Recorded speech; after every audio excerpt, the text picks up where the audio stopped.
NBA and everyone out there is always keeping an eye right now on everything going on with the NBA Finals. But for NBA prognosticators, NBA insiders, and fans like us, we also keep an eye on what's going on with the upcoming NBA draft.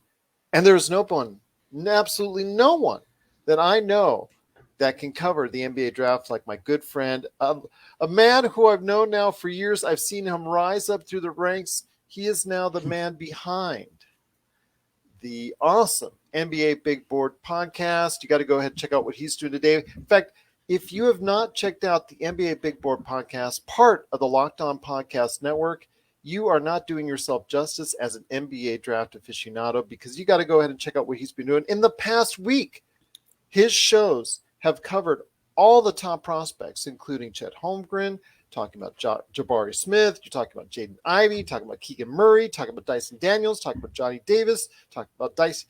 Just the list goes on and on who they cover. Yes, they throw out shows where they're doing the mock drafts, but they give you the deeper insight on what's going on with everything NBA draft. It is my good friend indeed, also the man behind NBA Draft Junkies, as you hear on our spots every single show. It is my good friend, NBABigBoard.com's Rafael Barlowe. Rafael, always great to have you back, my friend. Yeah, thanks for having me on. It feels like it's been a while. It's been too long. It has been too long. You guys don't have any picks. I know. But, well, Rob Pelinka. And you haven't made the playoffs either. Sorry. Yeah, that's true. It's the rock in a hard place. But, Rob Pelinka, he's like, he shows everybody's hand. Well, we're going to buy a second-round draft pick. Just walk right up there and just buy it. You know what? If you have intentions of doing that, the best teams don't show their hand until draft day, until that time where they actually need to go ahead and execute. Don't let everybody know this. I understand you've been working guys out. Every team has been working guys out. But please, don't show your hand too early. It just makes you wanting which pick, whatever pick you have targeted for, that much harder come draft day, doesn't it? Possibly. But, I think there's multiple teams this year that have too many picks. Like, for example, San Antonio has 4. I think Minnesota has multiple picks. So I know those teams aren't all going to bring that many guys in the camp, so it could, it could make sense for a deal there. And then Oklahoma City has a bunch, and they probably will look to delay. I was at the combine, and I saw the Lakers staff and front office at the combine, so I know they're actively working, and it worked from last year. they got a great pick not even a pick, but a good choice in Austin Reeves. So I had posted my article today on NBA Big Board about just kind of the draft buzz and the intel. And right when I was posting it or going through the editing phase, that's when it I forgot which publication was, but a tweet came out that the Lakers are interested in moving up into the second round. I was like, dang, they beat me to it. But I don't think it was breaking news by any sorts, but it's well known that the Lakers are looking to try to get into this draft. Yeah, Rep Pelinka, like I said, he indicated that in the Darvin Ham introductory press conference that that's their intentions, is to get a second round draft pick. And let me ask you this. We've seen over the past few years with the scouting a lot better, and you being a major scout out there, that's someone that's traveled the world and has done extensive research on these guys going back to in their high school days, even before in some cases. You've done a tremendous amount of research. There are a few others out there that work for teams like that, and the research now becomes to the point where it is so in-depth and so detailed that you have to go ahead and make sure that these NBA teams, if you're out there, do that kind of research. So with that being said, the second round draft picks, they're now becoming more and more valuable because these teams are now doing such great evaluations on these players. For the most part. I was going to say, one of the things that I don't want to get myself in trouble here, kind of toot my own horn, but you should. I felt like when I was at the combine, going there and seeing all these teams and executives needing the roster sheet, right? So I'm like, why do you guys need the roster sheet? I don't need the roster sheet. I know every single player out there. And and then if you ask different agents, they'll tell you that teams aren't really doing the research. Now, I think the scouts are, Yes. because that is their job to a certain extent. But I do think that the the top level guys are so busy with everything that goes on during the season, during the draft time, they're just kind of playing catch up because. I mean, like I'll use Rob for example. And I'm just guessing here. I mean, the Lakers has so much going on during the season. You're looking at, trades and deals and managing all that. He probably starts really focusing on the draft in April while people have 2 or 3 year head start. So, but on one hand, I was kind of shocked to find out that maybe the teams aren't doing the research that I thought they were doing, and this is just coming from somebody that's now kind of like on the inside, and that's why sometimes you just see like some really bad fits. Like everybody can look at a roster and be like, how did what that didn't make sense, and sometimes it's just because teams didn't really do their research, or maybe the people at the top didn't do their research. And that's what I was trying to allude to, because someone that is working at the scouting level, that's their job, is to be able to pinpoint these players. And we'll discuss a little bit of that when we talk about Hustle on Netflix. But I want to ask you this in regards to that. I mean, like you said, these executives at the top, they're not as in tune or in touch until they need to be, or until they feel they need to be, come the end of the season or closing out their season. If they start to see that their season is not going in the way they plan, or if they get eliminated from the playoffs, what have you, that they start focusing in then. But then it's a catch-up game. And that seems to be the problem, is that the scouts don't all like, and that's one of the few things that I took positively away from the movie, is that the scouts can tell you the truth. Yeah. But sometimes the executives don't want to hear it. Yeah.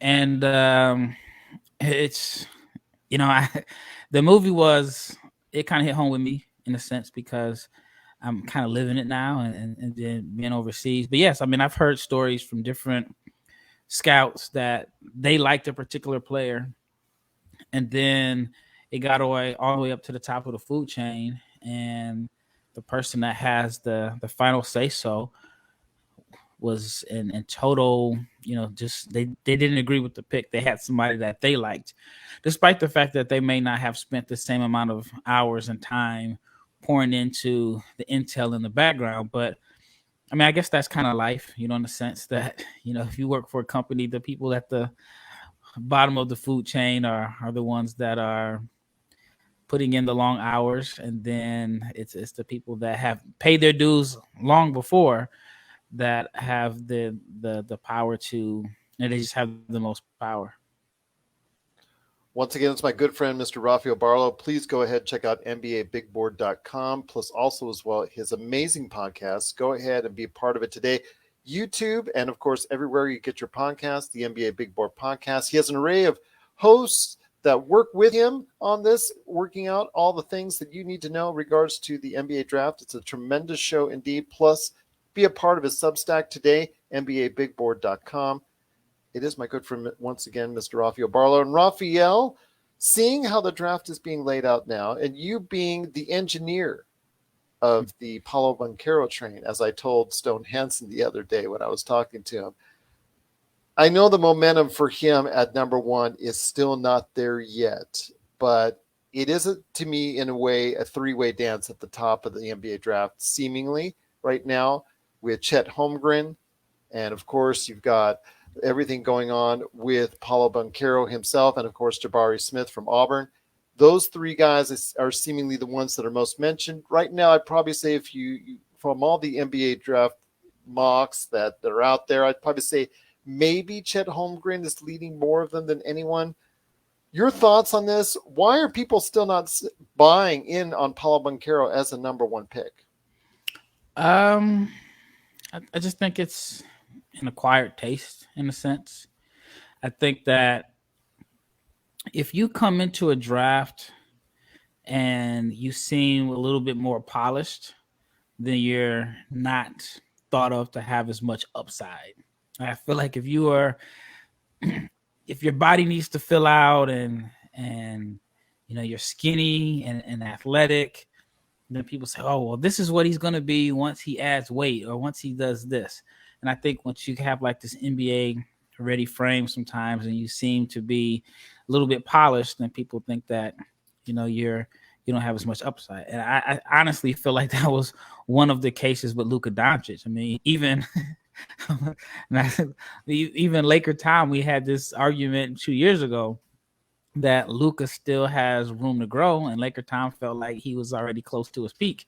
And I was like, how can he be close to his peak when he was like 21 years old? But that's a whole different story. So I think with Banchero, I think teams are just kind of overlooking. I don't even know. I shouldn't even say teams. I would say the people that are putting out the mocks and the big boards or whatever are just kind of overlooking it. And the case that I've made is that a lot of the same stuff, and I even did a tweet where if I blocked out the names, Jason Tatum's scouting report is the exact same as Paolo Banchero's. And I mean, you look at, the Lakers ended up selecting Lonzo Ball over Jason Tatum.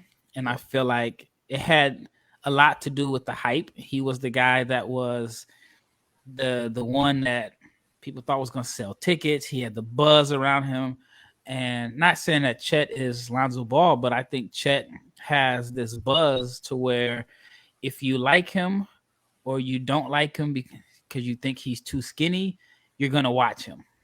And with Lonzo, I feel like if you liked him or you didn't like his father, eyes were going to be on him. And I think Chet is kind of similar in that sense. He's a more popular of the two.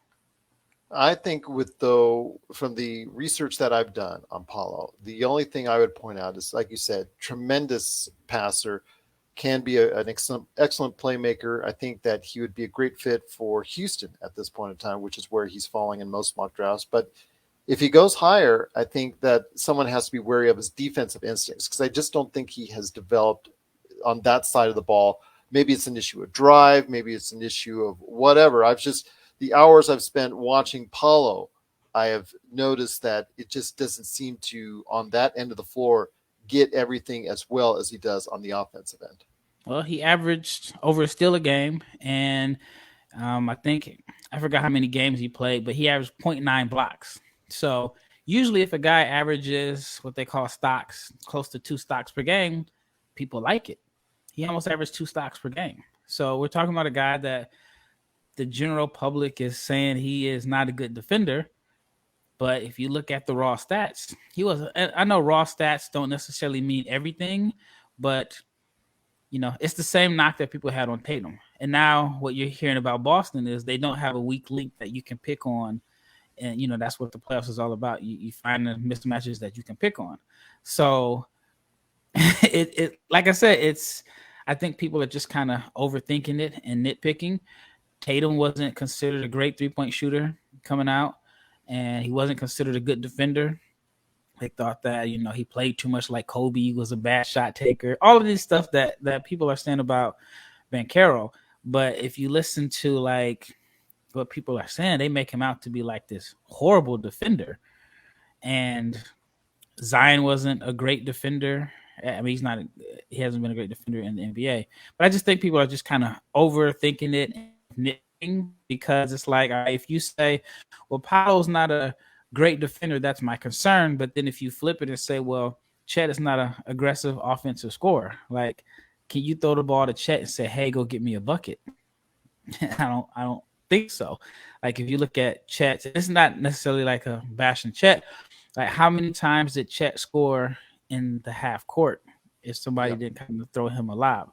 A lot of his points came in transition where he got the rebound, brought it up court, or was the trailer in 3. So it's like, I just think people have their biases and their preferences, what they want to use to say why this guy isn't this or why this guy is that. And I just think it's kind of like low-hanging fruit in a sense with Banchero's defense.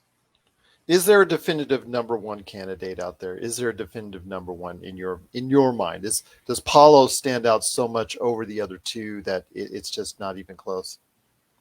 In my opinion, yeah. He's the only one that I feel comfortable. I can say, "Hey, go get me a bucket." 5 seconds left on the shot clock. He can make a play for others.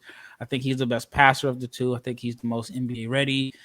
He rebounds, and I think that a really creative coach can just really kind of unlock his skill sets. He did not get the chance to, handle the ball a lot at Duke as far as being a playmaker because they had Wendell Moore, they had Trevor Kills, they had some guys that wouldn't be effective off the ball. So he settled more so for a role as an isolation post scorer. But if you go back and see what people were talking about him or saying about him before he got to Duke, it was this oversized point forward. So I think that he kind of, I think he just has more tools in his toolbox than what he was able to show. As far as like Jabari, I think Jabari is a great shooter. I mean, 42% from three, 5 attempts per game. But maybe it's just a style thing. I like guys that I can say, hey, I need one. Go clear out ISO. And if you watch Jabari film, how many times did you see him dribble in the half court? Good He point. it was like a face up and he jab, and then it was a contested mid range shot. But I think he has ways to go as a shot creator. And, as far as Chet, I think that, he can shoot in transition. But if you look at the numbers and take a deeper dive, I think he made like 33% of his jump shots in the half court. And even though he can handle the ball in the half court, just by him being so light, can he take a bump and get to the lane? So with all that being said, I just feel most comfortable with Banchero as a guy that can be my number one option. And if I'm selecting a guy number one, I want a guy to be my number one option. And Fair so enough. that's just kind of my opinion behind it. No, that's very well thought out. Again, this is something that you've been. It's not accident. You've been talking about Paulo as the number one since last year. You've gotten ahead of everyone else or so many others on that assessment. So again, this is something that's not new to anyone out there that catches the NBA Big Board podcast. You should already be hearing this time and time again because it's something that, as an evaluator who has watched a ton of hours on Paulo, this is something that you've come to a conclusion a long time ago. So that definitely people need to go ahead and take that as value, as far as what they see when they check out the highlights or the footage of Paulo that's out there. But again, leading into the draft, it's still something a lot of people should think about when it concerns that top three and who should they take out of that top three. But right behind it are some questions. I know Jaden Ivey was a solid number 4 for quite a stretch there. He still is in many eyes. Then you have the Shaden Sharp conundrum there as far as where does he go in the draft? I've seen him as high as 4. I've seen him as low as 8 and 9 in regards to that because Shaden Sharp, who never actually played a game in college, he has done rare appearances. I think you have been privy to at least one of those appearances, yes, as far as the workouts are concerned. Yeah, I was at his pro day, and yeah, that was that was most people's first time seeing him live. I think a few scouts were at the Peach Jam last year, which is the Nike EYBL Summer AU championship. So he played there, but for the most part, I think most people first time seeing him was at his pro day in Chicago.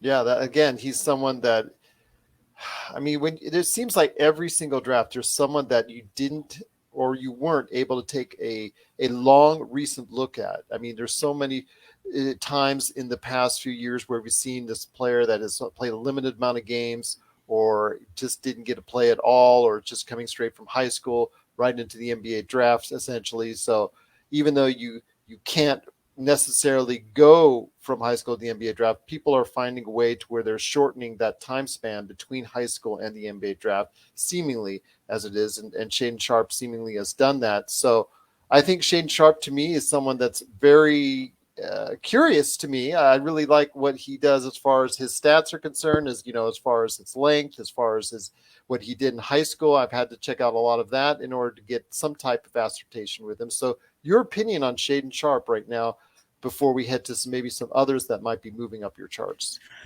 Um, I try to see things from both ends of the spectrum, and so from Shaden Sharp's camp's perspective,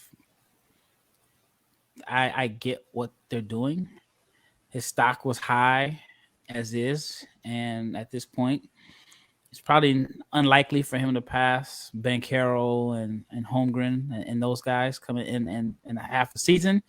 So it's like, all right, well, if people are projecting him as top 5, then we don't need to play.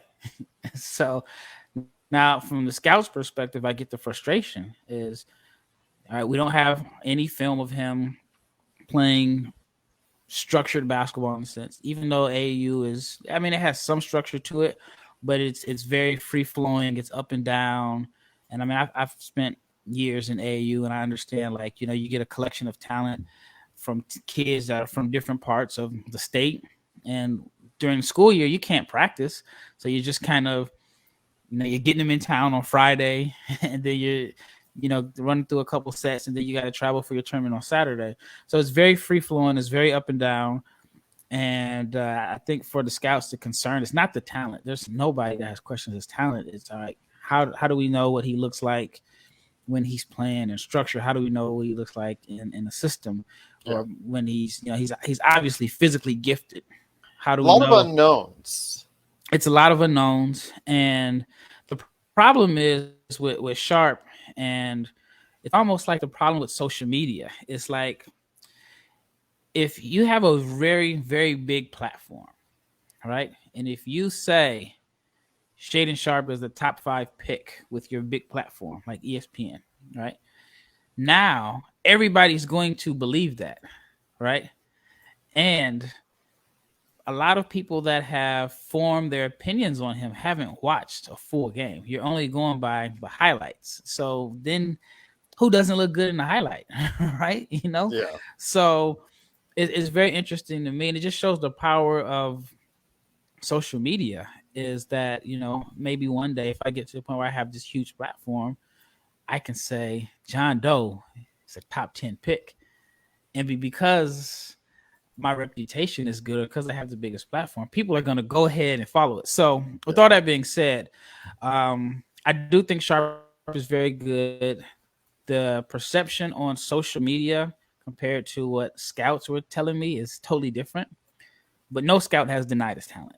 It's just more so of, how can we, how are we supposed to make a fair assessment of him when, if Patrick Baldwin Jr. took the same route, or Jaden Hardy took the same route last year, they would have been top 10 picks. But for whatever reasons, we saw, whether it was injuries or fit or whatever, but we had more time to evaluate them outside of high school, and they aren't going to be at least drafted. I mean, they could end up being back to that ranking once they become pros, but, some team could have made a mistake on that. Yeah. And so the scout's perspective is a little different, but somebody's going to take a gamble. As one team told me, they're like, man, we know he can play. He'll probably play well in the summer league, but you're not going to know what you're getting until you actually get him. And I think David Aldridge had a story where he was saying that, from the scouts were saying, is that it's going to take somebody with job security, because if it doesn't work out, then you look really bad if you take him number 4. But if you have job security like a Sam Presti or whatever, and you have multiple picks, and if it does work out, you look like a genius. So it's very risky. Absolutely. I agree with you on that. But the talent, I think, is there. From what I've seen in high school, his high school footage that's still out there, I think that he is showcasing a lot of talent. It's just, does he have everything to put it all together? Because of the fact he wasn't there for that year on the court in live action. Of course, he was practicing with the team, and he didn't practice. He didn't even practice. Okay, well, there you go. So that's another big question right there for you. So, man, maybe a G League or overtime elite, maybe that would have been a better option for him, because at this point, there's a lot of questions going in regarding Shaden Sharp. Well, if he gets drafted top 10, it worked. It's like It's a genius strategy, and I know, like when I had mentioned, I had made a quote from a scout, and I said that he barely practiced, and then I had some people around him in my DMs saying that's not true, yada yada yada. But every scout I've talked to, multiple teams, their frustrations are pretty much the same. Was that, and it's not with him. The frustration is not with him. They see him as a kid that is just kind of being advised on what to do. Yeah. But they're saying that you just don't know what you got, and only a few teams are going to even get access to them. So, yeah, I mean, it's definitely going to be very interesting, to the point where if I'm a father, right, and I have a kid that is, I think, a top 10 pick, and everybody has them super high in next year's draft, I'm just, hey, don't even go to school. You have a chance of hurting your stock. Don't go to school. And even though I don't like it from a scout's perspective, it's I mean, it's a strategy. It's a game of chess, and you can easily, change. You can do so much to make a kid eligible, even though you're not supposed to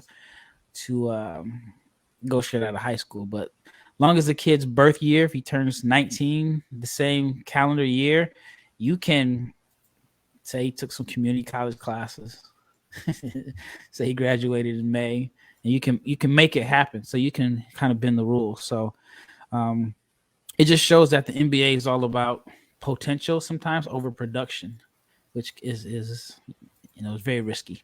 Well, we've seen that over the years. I mean, there's been a lot of washouts in the league that have come here with a lot of hype and a lot of good stats. They've got the reach, they've got the athletic ability, they've got whatever that they're great at the combine. But when it comes to what they do on the court, ultimately they're not given the right direction, or they're not on the right team that develops them. There's a whole lot of things that have to fall into place for their Shaden Sharp, for instance, for him to go ahead and succeed in the NBA. A lot of things have to fall his way in order for him to go ahead and be able to excel in the league, in my opinion. I think that's the promise is there. Obviously, the measurements bear that out, that there's a possibility that could happen. So I'm wishing all the best for the kid, indeed. But there are other choices right there amongst the top of the NBA draft. I mean, a lot of people are really thinking highly of Keegan Murray. I know Dyson Daniels from the G League has been talked about a lot on your show.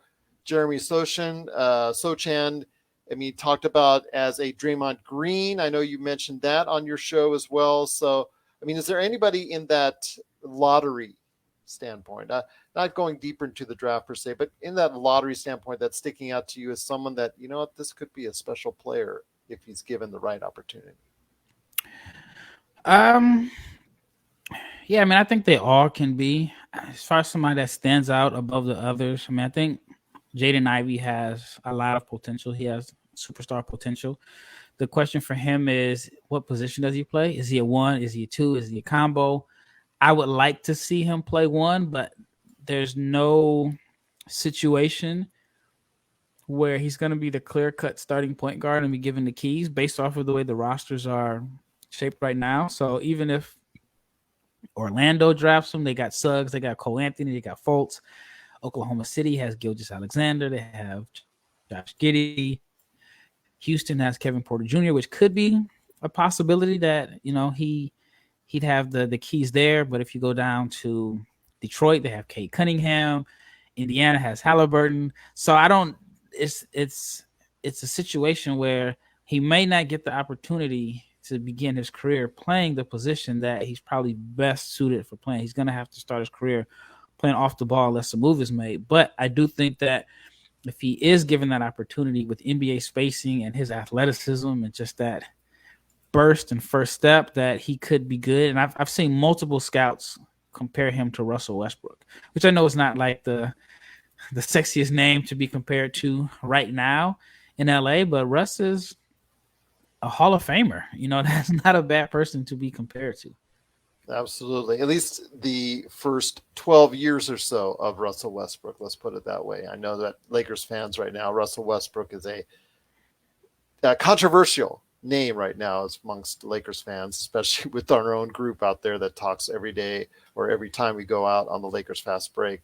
I know Laker Tom and and Joe Soro. They've been adamant about their thoughts on Russell Westbrook, indeed. But I want to go ahead and touch on a couple more individuals that are actually our people in the comments have actually asked about before we go ahead and hit up the thoughts on Adam Sandler's Netflix. And that is, I know you've been hearing of this a lot because it's just a great Filipino contingent out there that really supports him, and that's Kai Soto. And also the news that Shams broke the other day about Shaq's son, Sharif O'Neil, now being eligible for the NBA draft. Your thoughts on both? Can either of them, I don't think either of them are going to be drafted. I think maybe Shareef of the two might be the one that might sneak in at the second round, maybe, but I see both as being undrafted, maybe going to the G League. But your thoughts on both before we head to Hustle? Yeah. Kai has such a huge fan base, and I mean the Filipinos are very, very, very passionate. But man, if you don't have him on your moderate or your I can't lost of words, if you don't have him on your mock draft, they can be brutal. I mean, I've been accused of some crazy things and called some crazy names, and I actually just kind of feel sorry for him in a sense because he just wants to play basketball. I've actually spoken with him on Twitter, but the fan base, is so much pressure on him to like be the the guy, the Filipino NBA player that makes it. And it's my fear for him is, and this may sound crazy, it would kind of be a good thing and a bad thing. I would hate for a team to put him on like a two-way deal or put him on a G League team just for the financial benefits that will come along with it. So I've seen, a couple of years ago, the Dallas Mavericks drafted a kid from India who just was not an NBA player, but he Singh, correct? Yeah, and I think he's like a professional wrestler now. If I'm not mistaken. He's involved with All Elite Wrestling at this point in time. And it was another player that was more deserving that didn't get that opportunity to be drafted. But India has 1 billion people, and that's one of the markets the NBA really wants to tap into. Maybe one day it can be as big as China as far as like, all the eyeballs watching the games. And he became more so of like I don't even know the word I'm going to use, but he was more so a gimmick in a sense. Now I think Soto is definitely more talented than him, but I've jokingly said this, like, let's say he goes to the South Bay Lakers. They're going to sell a ton of Kai Soto jerseys. They're going to be able to get broadcasting rights in the Philippines. People are going to watch the game, and they're going to make money off of it. But, you'd have to wonder, is it their motive to actually make money or develop him? And I've seen it happen in the G League. I've seen some G League teams select players that they knew had a huge following. And I've seen, a Japanese player that was good. Was he deserving of the G League spot? Probably not. But the team benefited from, all the media from, the Asian markets that have billions of people. And it was more so of a business, a business deal than as opposed to what the league is supposed to be about as far as developing. You're afraid that if they send a message, let's choose the South Bay Lakers. Let's say he goes undrafted. He actually gets picked up by the Lakers. They put him on the South Bay Lakers, like you said, the residual financial effects and all that, and then they play him or they call him up. If the team is not performing well, or even if they are, and it pretty much the season's already been decided, you call them up for the last couple of games, like they do with a lot of players in baseball, and they're doing this now sometimes in the NBA, where they call up the guys from the South Bay Lakers that have performed over the year and put them in for the last maybe couple games, give them some minutes here just to go ahead and just give them some eyeballs in some NBA games. Does that really do Kai Soto's, I guess, his career any favor when it's just the intention of what the Lakers or whatever team that actually picks him up or decides to go ahead and sign him actually has over what he needs to do in developing as a player? That's why it's tough, because on one hand, there's only like 5,000 players ever to put on an NBA uniform and touch an NBA court. So he would have that opportunity. My biggest fear for him is, just is he going to be given a fair shot, or if he didn't have the potential dollar signs behind his name and the potential exposure, would he be in the same situation, or would he get a fair shot? So, again, I've had my kind of run-ins with some of his fan base. Even I as well. Oh yeah, Yes, yes. They've spoken very highly of Kai Soto. They're very passionate, and very. that's very much respected to the Filipino community. As someone who is married to someone Mm-hmm. in the Filipino community, she has even heard about Kai Soto. And again, it's still, you've got to separate yourselves as a franchise. What you want to do going forward is the best intentions for Kai Soto in mind. Do you think he can actually develop into an NBA everyday player? That's the question I think that a lot of people have within the industry as opposed to outside. Are you looking with your heart or are you looking with your head? Well, but at the end of the day, NBA is a business, and that's why, for me, living in Europe and seeing how differently things are ran, it makes you understand, like, okay, this is why NBA players are paid so much money, more money than European players. And it's not, I mean, of course, there's a big talent gap. It's just the NBA has a much better business mind. They know how to generate revenue. They know, like, okay, well, if this style of play is going to make fans more interested than it was if we play like in the 90s where guys are getting beat up, then this is what we're going to do. The NBA just has mastered making the game global and understanding business and generating money. And sometimes, you know, in American sports, or just maybe it's our culture, it's business first, sports second, because if it wasn't, then you wouldn't see teams cutting costs or, just trying to, like, that's the thing about Europe is they don't care about making a profit. Some teams are in the red. I mean, you see some of the football clubs that are in the red, Yeah. a gazillion dollars, but it's all about winning. And while the NBA is like, we want to win, but we're not winning if we're operating in the red. We'd rather lose and be in the green than win in the red. And so, with all that being said, you do have to factor in that. I mean, there's a potential that Kai Soto could generate more money himself than what a G League team would make without him. Good point.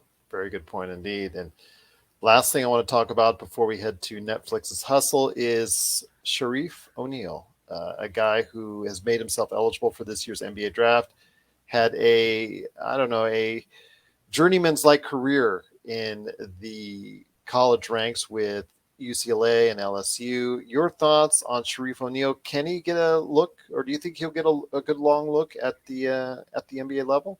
No, I mean, it's if he wasn't Shaq's son, would he get that opportunity? And I get it. I mean, nepotism is everywhere. It happens, all over business. This is an opportunity where it's just a kid that has kind of been able to take advantage of it. But if it was John Doe and he averaged 2.9 points, 2.1 rebounds, would the Lakers work him out? Yeah, good point. So, um, I mean, there are guys that had. I mean, I can think of a kid that I know personally. Went to a D1 school, averaged 14 points per game, had a good career, and he didn't get a sniff at a workout, not even a sniff at the G League elite camp. And he played 4 years. Wow, we're talking about a guy that averaged 2 points per game, and he's getting a workout. It just, I mean, we all know what it is. And so I just think that on one hand, Shaq has done so much for the organization that giving his son a workout is not a big deal. But on the other hand, there's kids that probably are more deserving, which, you can make a case and say who deserves anything. But, and just for players that are more deserving or had better resumes that would love this opportunity that won't get the opportunity. I hear you on that. But I still think Isaiah Mobley will get a look by Yeah, several yeah. NBA teams. Well, I mean, Isaiah Mobley, he, I mean, he has some numbers to back it up that say Yes. that he's worth the shot, and he's a big man that can stretch the floor, and he's proven to stretch the floor. So I think I mean, it's totally different to compare those two. Absolutely. I still think he's going to be able to be a rotational player in the league. He's just got to work more on the defensive end personally, and maybe try to see what he can do to work on a little bit more on his athleticism. But my gosh, the guy has many of the characteristics that Paulo has as far as being able to play make, being a great passer. Again, he can be able to stretch the floor, and he has done so in big moments during the NCAA tournament. So that to me also shines out as well. So again, hopefully somebody will be able to give him a look as an undrafted player. I don't think he's going to be able to make the back end of the second round, but we'll see what happens there. But it is, once again, Rafael Barlowe from the NBA Big Board podcast. You got to go ahead and check him out wherever you get your podcasts, YouTube, but also as well, NBABigBoard.com. Go ahead and subscribe today. It is part of the awesome Substack network that's out there.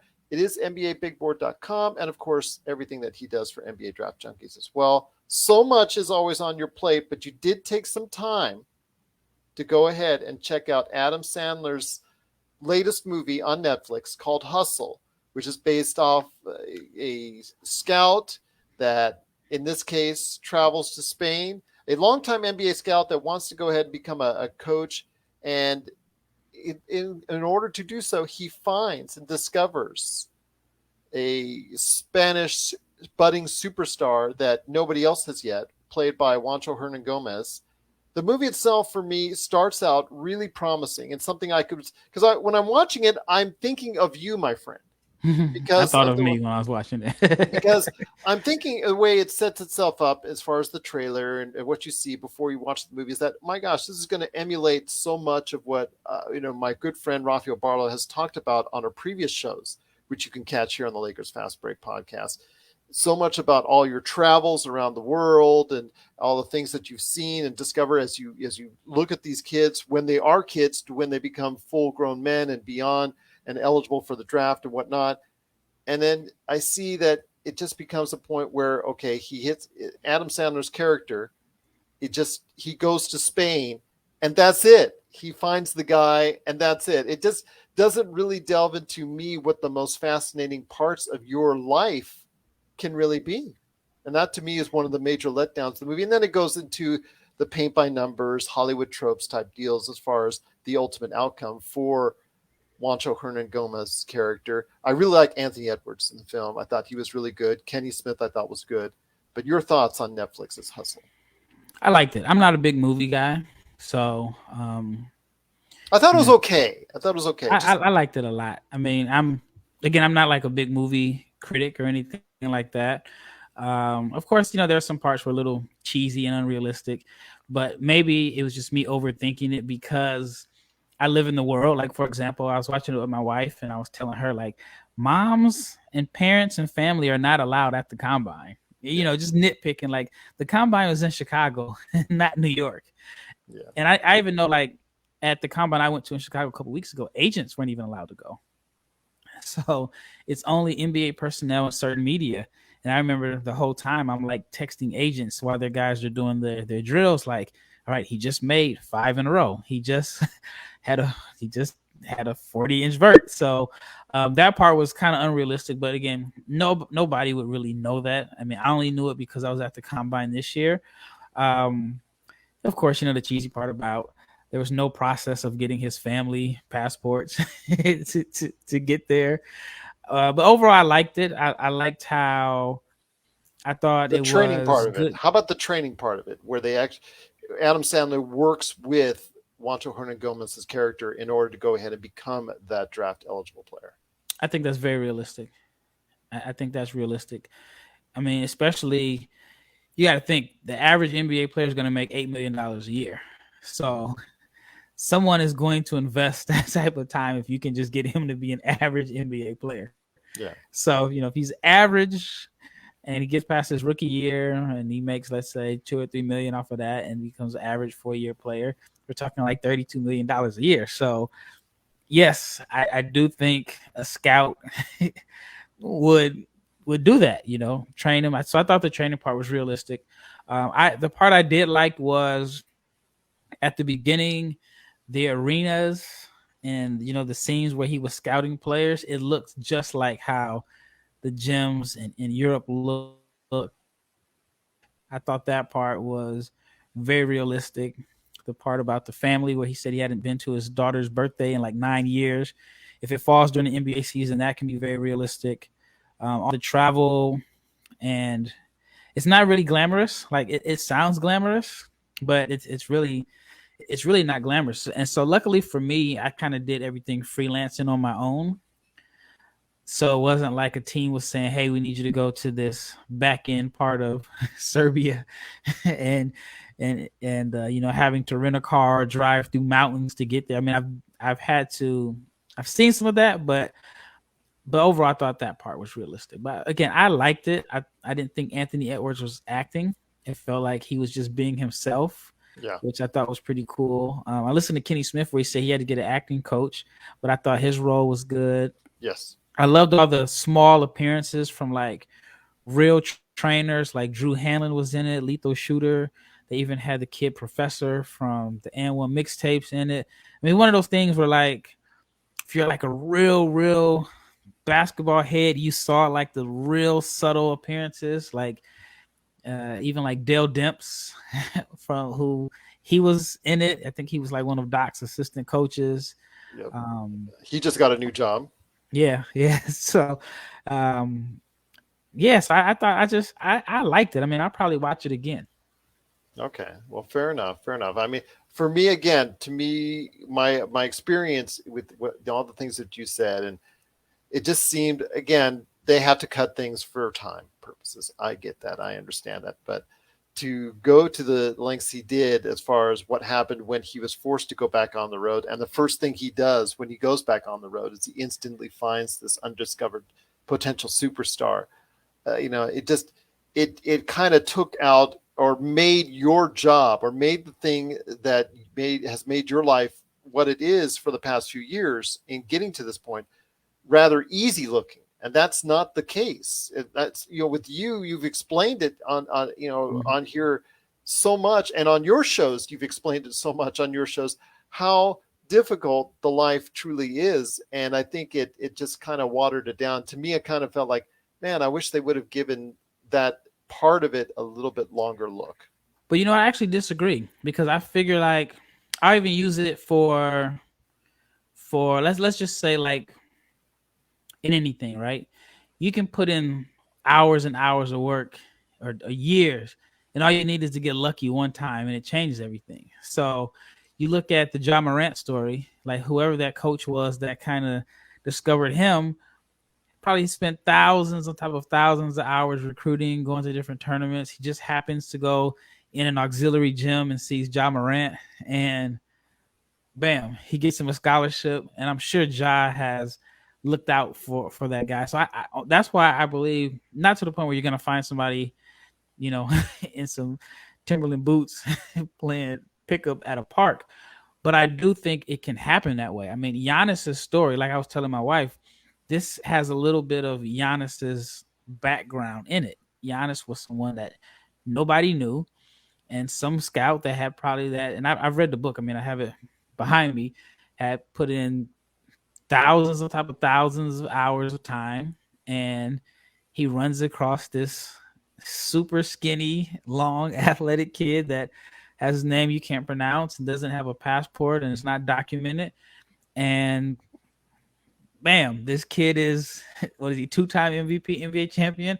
Yep. To that, like, his story is crazy unrealistic. So that's why it didn't seem too crazy to me, because I think they say he had been a scout for X amount of years. Yes. So sometimes when you've been doing it for a long time, because you've done it for a long time, and you have a better chance of getting lucky than someone that just kind of walks into it. So that's why I thought that part was, I mean, the chances of it happening are slim to none, but I mean, we're seeing it in real time with Giannis Antetokounmpo.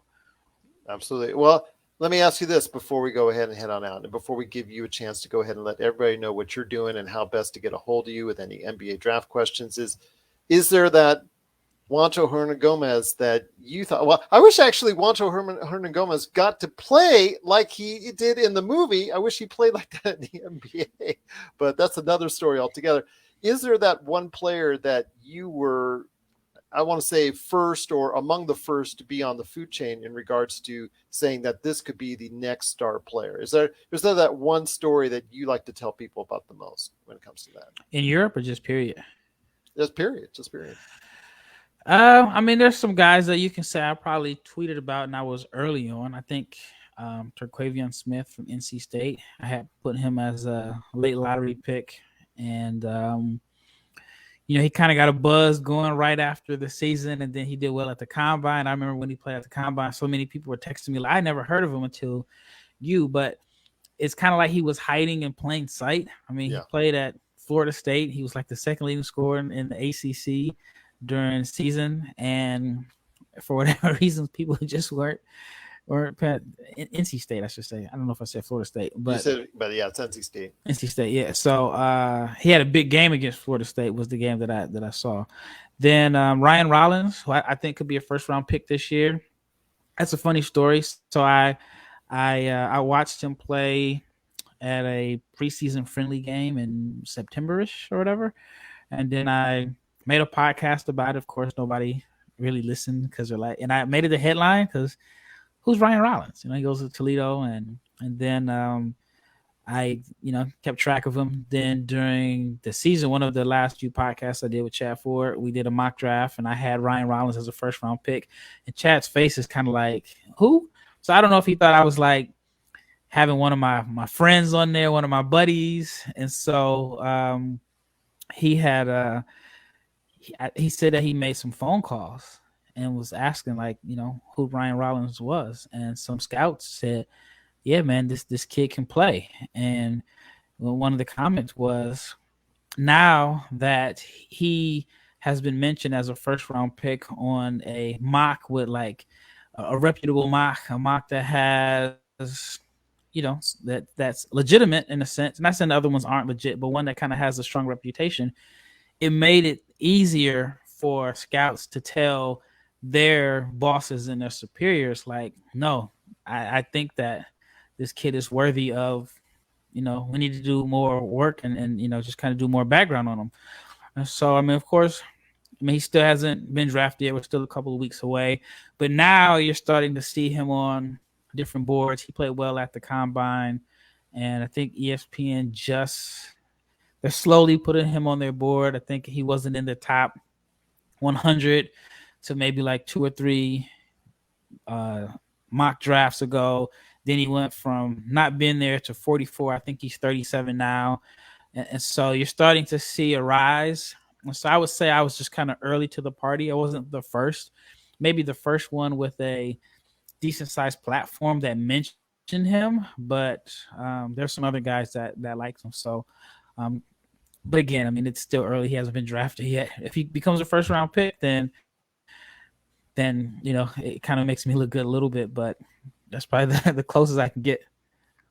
Well, I'll tell you what, you have over the years provided me and so many others that have listened to the show so much knowledge when it comes to the NBA draft. And I am truly indebted to you as always. I'm so happy for you, your success, your upcoming new member of the family. I'm hoping for long life and good health for you, my friend. But before we head on out, I want you to go ahead and let everybody know where they can find you, all the great stuff that you're doing, because, you're not doing a whole lot. No, you're just doing this, and that. Yeah. You're always busy, my friend, when I talk to you behind the scenes. So please let everyone know how they can get a hold of you, what you're up to, and where they can find all your great work. Yeah, you can find me at NBA Big Board. That's the newsletter. It's subscription based, so it's kind of exclusive content. It's $50 for the year. You can do $7 a month. And so, for example, I just put out an article today. It has some intel from scouts, agents, and players about what's going on behind the scenes. Then I have the Locked On NBA Big Board podcast, which I've been doing 5 days a week. And then you can find me on Twitter, Barlowe, BARLOWE 500. And it's my personal page, but I talk basketball. But you may get some non-basketball takes or jokes here and there. But yeah, I mean, I'm on there all the time, and I read most of the stuff. I can't respond to all of it now. It's kind of I don't want to say I've made it, but my followers have increased, which is more people sending me messages here and there, and a lot of different requests here and there. But I'm still very accessible. Well, you know what, my friend, you have been to me. I'm indebted to you as always, my friend. I know your No, time is very it's the valuable. opposite. It's the opposite. What? No, I've done No, nothing, man. no, you and I'll share it with your audience. I'm sure they've probably heard the story before, but you got me into this space. When you reached out to me and had me come on your podcast, it was.